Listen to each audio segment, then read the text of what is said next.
What we see in camera now is a mark on the stonework. Unfortunately, the stone is split, but if you look closely, you will see it's what is known commonly as a crow's foot, but technically it's a benchmark. Now, there are many of these around the town of Clonmel, so you can have fun going around and finding them. Anywhere there is a building of interest, generally you will find a benchmark. And so we're now on high ground here. So if we were to go even just down to my left here, southwards to the west gate, I'll give you a hint, there's one to be seen there on one side of the west gate. Now they tell us the height at that point above sea level. So this is a tool that the surveyors, today we call it Ordnance Survey Ireland, that's the surveyors of the time, one of whom would have been Georges du Noyer. He was an artist, a naturalist, a draftsman, and of course he was a cartographer. And his notebooks, by the way, can be ascertained or seen in the Royal Irish Academy. And if you go on to the National Museum site and key in Georges du Noyer, you will see reference to him here. He was one of the main surveyors. His task was to stay local and then go out into the hills with his team of people and take account of every feature that he saw in the locality.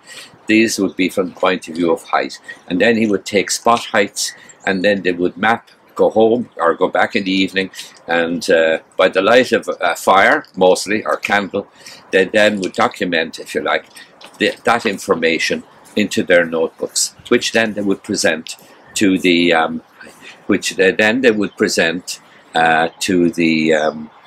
their colleagues at the Ordnance Survey and the Geological Survey.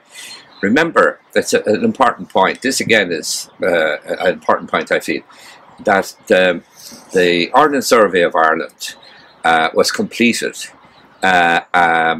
before the British Ordnance Survey of the UK was completed.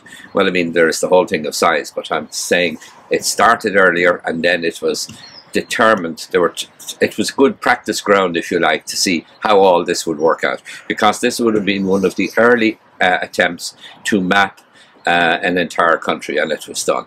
And there are beautiful, wonderful records there, both here in our county library and in our local library, which you can view and attest to the extraordinary workmanship of the people, these surveyors.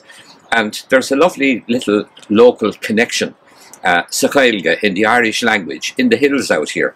We can't see him now because there's a U and there is a fog there on the hill. But we're looking up onto to maybe the right or the left of the gas lamp there, that was, and that is Long Hill. That is a shoulder leading up onto Long Hill. And if you go on beyond Long Hill to a hill known as the Punch Bowl, Leacht Francaí is the English term today. But in the Irish, I believe that refers to Leacht, if you like, the stone, and Francaí, of the Frenchman. And it's a pillar stone, and on that stone there was provision for a tool that surveyors use to measure the surrounding landscape.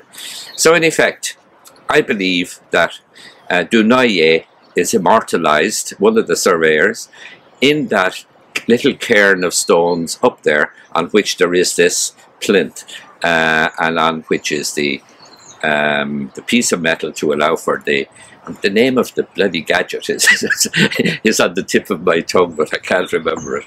But it's a tool surveyors use for measuring heights. And so Clonmel, there was one outside St. Mary's School and the pillar is there, but I don't know if that's still there. But if you go around town, you will find many of them. And